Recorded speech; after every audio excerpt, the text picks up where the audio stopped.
பாதுகாவலுடைய நவநாள் வாழ்த்துக்களையும் இன்றைய நாளிலே திருப்பணிகள் திருப்பயணிகளாக வந்திருக்கிற ஆசிரியர் பெருமக்கள் ஒவ்வொருவரையும் இறைவன் நிறைவாக ஆசீர்வதிக்கும்படியாகவும் இன்னும் குறிப்பாக நமது பாதுகாவலர் வழியாக நாம் ஜெபிக்கின்ற அனைத்து காரியங்களும் இறைவன் நமக்கு நிறைவாக தரும்படியாக இந்த நேரத்தில் ஜெபிக்கிறோம். இயேசுவில் பிரியமானவர்களே, நமது திருத்தந்தை அவர்கள் ஜனவரி மாதம் 1ஆம் தேதி 2020ஆம் ஆண்டு இந்த ஆண்டு முழுவதும் யோசேப்பு ஆண்டாக அறிவித்தார். என்ன காரணம், எதற்காக யோசேப்பு ஆண்டை நாம் கொண்டாட வேண்டும் என்ற தெளிவையும் திருத்தந்தை அவர்கள் நமக்கு கொடுத்திருந்தார். காரணம், திருத்தந்தை 9ஆம் பயஸ் அவர்கள் யோசேப்பினுடைய மன்றாட்டு மாலையை கொடுத்து இன்னும் சிறப்பாக அவர்கள் இந்த கத்தோலிக்க திருவையினுடைய பாதுகாவலர் யோசேப்பு என்பதை எடுத்துரைத்து 150 ஆண்டுகளை நாம் 150வது ஆண்டில் நாம் பயணித்துக் கொண்டிருக்கிறோம். அதனுடைய சிறப்பாக திருத்தந்தை அவர்கள் இந்த யோசேப்பு ஆண்டை கொண்டாடுவதற்கு நமக்கு முன்மொழிந்திருக்கிறார். இன்றைக்குள்ள சிந்தனை என்ன? முன்னுரையில் தெளிவாக நமக்கு கொடுக்கப்பட்டிருக்கிறது. ஏழ்மையில் அன்பர் யோசேப்பு. எனக்கு ஒரு கேள்வி இருக்கிறது. யோசேப்பு உண்மையிலே ஏழ்மையில் அன்பராக இருக்கிறார்? திருவுடைய நமக்கு எடுத்துக்காட்டுகின்ற செய்தி என்ன? மத்திய நட்சத்தினுடைய தலைமுறை பட்டியலை பார்த்தோம் என்றால் யோசேப்பு தாவீதின் புறத்திலிருந்து அதே போல இறைவாக்கு 20 பார்த்தோம் என்றால் வானதூதன் யோசேப்புக்கு கனவு கொள்கின்ற போது என்ன வார்த்தையை எடுத்துரைக்கிறார் என்றால் யோசேப்பு தாவீதின் மகனே என்று. அப்படி பார்த்தோம் என்றால் யோசேப்பு ஒரு அரச வழிபடப்பினர், அரச குடும்பத்திலிருந்து வந்தவர் என்பதை நாம் புரிந்து கொள்வோம். இயேசுவில் பிரியமானவர்களே, மரபு, யூத மரபு நமக்கு ஒரு சில காரியங்களை விளக்கப்படுத்துகிறது. யோசேப்பினுடைய பெற்றோர்கள் செல்வந்தராக இருந்திருக்கிறார்கள். அவர்கள் திருமணம் முடித்து 3 ஆண்டுகளுக்கு பிறகுதான் யோசேப்பு பிறந்ததாகவும் எடுத்து சொல்கிறார். அப்பொழுது அந்த 3 ஆண்டுகள் யோசேப்பினுடைய பெற்றோர் செய்த காரியங்கள் என்ன என்பதை மரபு தெளிவாக எடுத்துள்ளது. தனக்கு குழந்தை வர வேண்டி 3 ஆண்டுகள் ஏழை எளிய மக்களுக்கு தன்னுடைய செல்வங்களை அதிகமாக பகிர்ந்ததற்கு உதவினார்கள் என்பதை மரபு நமக்கு எடுத்துள்ளது. அப்படி பார்க்கின்ற வழியில் அவர்கள் இன்னும் அதிகமாக எருசலேம் ஆலயத்தில் காணிக்கைகளை செலுத்தவும் வழிகளை செலுத்தவும் அவர்கள் தன்னுடைய வாழ்நாளை அர்ப்பணித்தார் என்பதையும் மரபு எடுத்துள்ளது. இயேசுவில் பிரியமானவர்களே, யோசேப்புடைய பெற்றோருடைய நிலையை தன் மரபு எடுத்துரைத்து யோசேப்பும் தன்னுடைய வாழ்நாளில் ஏழை எளிய மக்கள் மீது அன்பு கூர்ந்தார் என்பதையும் அந்த மரபு எடுத்துள்ளது. எந்த வகையில் என்றால், தன்னுடைய தந்தை செல்வந்தராக இருந்த போதிலும் தான் ஒரு தொழிலை கற்றுக்கொள்ள வேண்டும். தச்ச தொழிலை கற்றுக்கொண்டு அதில் வருகின்ற வருமானத்தை ஏழை எளிய மக்களுக்கு அவர் கொடுத்தார் என்பதையும் மரபு நமக்கு சொல்லிட்டார்.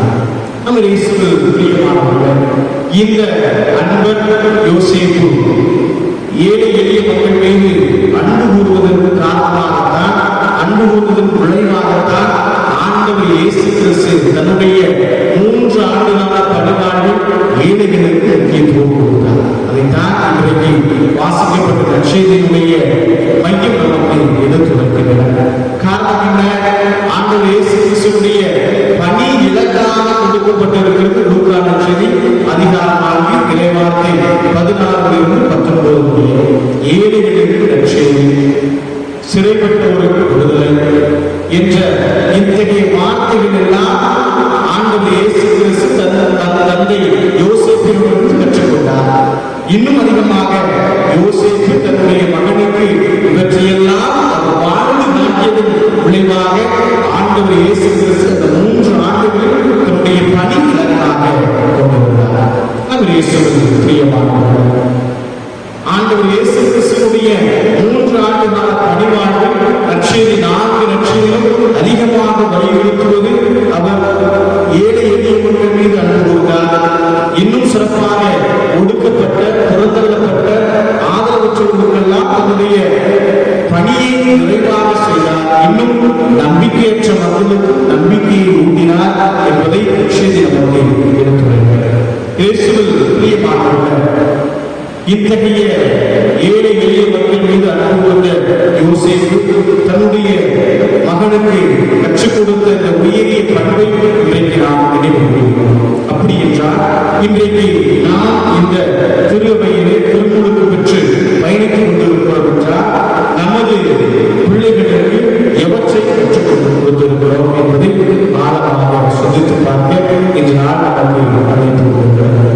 இன்றைக்கு திருப்பயணிகளாக வந்திருக்கிற ஆசிரியர் குடும்பங்கள் தனது குழந்தைகளுக்கு கற்றுக் கொடுக்கின்ற 2ஆம் நிலை பெற்றோராக வாழ்ந்து கொண்டிருக்கிறார்கள். இன்றைக்கு இருக்கிற குழந்தைகள் நீங்கள் சொல்வதை கேட்பதற்கு பதிலாக அவர்கள் பார்ப்பதை வாழ்வதற்கு பலப்படுகிறார்கள். தெரியும் நினைக்கிறேன். நீங்க ஒரு 1000 தடவை சொன்னால் அவனால் என்ன செய்ய முடியாது, புரிந்து கொள்ள முடியும். ஆனால் நீங்கள் ஒரு செயலை செய்கின்ற போது எளிதாக அதை புரிந்து கொண்டு தன்னுடைய வாழ்நாளில் அவர் பெற்றுக்கொள்வது, கடைபிடிப்பதற்கு எளிதாக இது இன்றைய இயேசுவில் எளியவர்கள். அப்படி என்றால் இன்றைக்கு நாம் எவற்றை நமது குழந்தைகளுக்கு இந்த யோசேப்பினுடைய அந்த ஏழ்மை அன்பருடைய குணத்தை குழந்தைகளுக்கு எப்படி கற்றுக் கொடுப்பது என்பதை ஆழமாக சிந்தித்திருப்பார்கள்.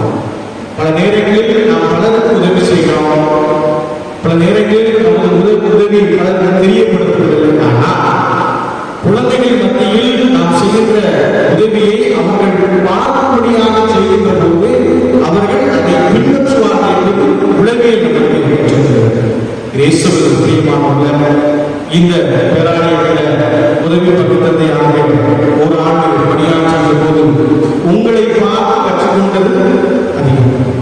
காரணம் என்னவென்றால் காலையில் 5:30 மணிக்கு திருப்பலி வரும்போது வேற யாரும் எடுத்துக்க வேண்டாம், ஐயா இருக்கிறாங்க.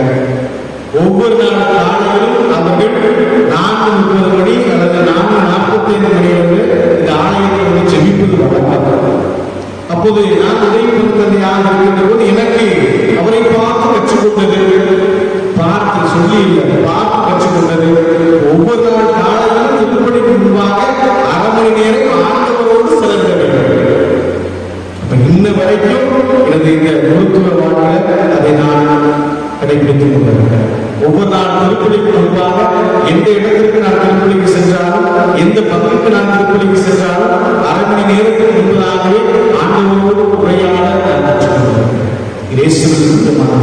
நேற்றைய தினத்திலே அருட்தந்தை சகாச்சாரத்தை அதிகமாக வலியுறுத்தினார். தன்னுடைய தாயை கற்றுக் கொடுத்த செல்வத்தை இன்னும் சொல்லிக் கொண்டிருக்கிறார். அப்போ இன்னைக்கு நாம் திருமுழுக்கு பெற்ற கத்தோலிக்க திருவையில் பயணித்துக் கொண்டிருக்கிறோம் என்றால் இன்றைக்கு நாம் எவற்றை நமது குழந்தைகளுக்கு கற்றுத் தருகிறோம். இந்த சமுதாயம் ஏற்றுக்கான உள்ள சமுதாயம் என்று அறிந்திருக்கிறோம். ஏழைகள் இருக்கிறார்கள், பணக்காரர்கள் இருக்கிறார்கள், வசதி படைத்தவர்கள் இருக்கிறார்கள். அப்ப இந்த குழந்தைகளுக்கு நாம் எவற்றை கற்றுக் கொடுக்கிறோம்? ஏழை எளிய மக்கள் மீது அன்பு கொண்டவர்களாக இந்த கத்தோலிக்க திருவை இந்த அளவிற்கு வளர்ந்திருப்பதற்காக அது பாதுகாவலர் சதுரையருடைய வாழ்வு என்றால் அவர் இந்த பகுதி வருகின்ற போது ஏழை எளிய மக்கள் மீது அன்பு கூர்ந்ததால் தான், ஆண்டவரை அவர் சிக்கலை பிடித்துக் கொண்டதால் தான், ஆண்டவரை பிறருக்கு அறிவித்ததால் தான் இன்றைக்கு நாம் கத்தோலிக்க கிறிஸ்தவர்களாக வாழ்ந்து கொண்டிருக்கிறோம். அவர் இயேசு பிரியமானவர்களே, ஆண்டவர் இயேசு கிறிஸ்துவுடைய வாழ்க்கை, அவருடைய தந்தை இயேசுவினுடைய அந்த ஏழ்மையை அன்பு கொண்ட அந்த குணத்தை இன்றைக்கு நாம் உருவாக்கி இருக்கிறோமா என்ற கேள்வியை எழுப்புகிறார். தொடர்ந்து இறைவன் நம்மை ஆசீர்வதிக்க வேண்டும் என்றால் நம்முடைய ஒரு குணத்தை நாம் சிக்கனப்படுத்திக் கொண்டிருக்க வேண்டும். அப்பொழுதுதான் நமது குழந்தைகள் அதை பார்த்து அதை எளிதாக பின்பற்றக்கூடிய வகையிலே நாம் அவர்களுக்கு கற்றுத்தரக்கூடிய ஒரு நிலைக்கு நாம் இருக்கிறோம். திருப்பணியில நாம் சிறப்பாக புனித யோசேப்பிடம் இருக்கிற அந்த அன்பு குணத்தை எனது பிள்ளைகளுக்கு நான் கற்றுத் தருவேன்.